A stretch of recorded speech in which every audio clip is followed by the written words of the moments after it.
پیارے دوستو، اگر آپ حدیث سننا پسند کرتے ہیں تو میرے چینل کو سبسکرائب کر لیں۔ جزاک اللہ۔ بسم اللہ الرحمن الرحیم۔ اللہ کے نام سے شروع جو نہایت مہربان رحمت والا ہے۔ حضرت ابو ہریرہ رضی اللہ تعالیٰ عنہ کہتے ہیں کہ رسول کریم صلی اللہ علیہ وآلہ وسلم نے فرمایا کہ وہ شخص ملعون ہے جو اپنی بیوی کے ساتھ خلاف وضع فطرت عمل کرتا ہے۔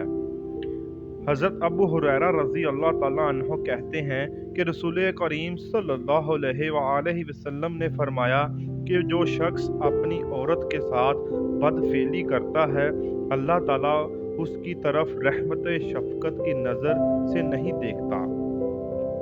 حضرت ابو سعید خدری رضی اللہ تعالیٰ عنہ کہتے ہیں کہ رسول کریم صلی اللہ علیہ وآلہ وسلم نے فرمایا، قیامت کے دن اللہ تعالیٰ کے نزدیک وہ آدمی بدترین درجہ میں ہوگا جو اپنی بیوی سے ہم بستری کے بعد اس کی پوشیدہ باتیں ظاہر کرتا پھرے۔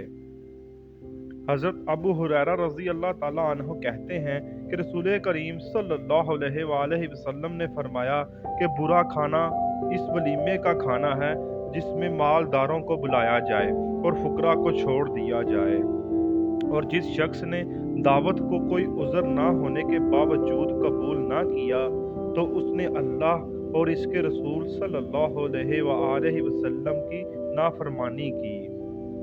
حضرت عبداللہ بن عمر رضی اللہ تعالیٰ عنہ کہتے ہیں کہ رسول کریم صلی اللہ علیہ وآلہ وسلم نے فرمایا، جس شخص کو کھانے پر بلایا جائے اور وہ دعوت قبول نہ کرے تو وہ اللہ تعالیٰ اور اس کے رسول صلی اللہ علیہ وآلہ وسلم کی نافرمانی کرنے والا ہوگا، اور جو شخص بغیر بلائے کسی کے ہاں کھانے کی مجلس میں چلا جائے تو وہ چوروں کی طرح آیا اور مال لوٹ کر نکل گیا۔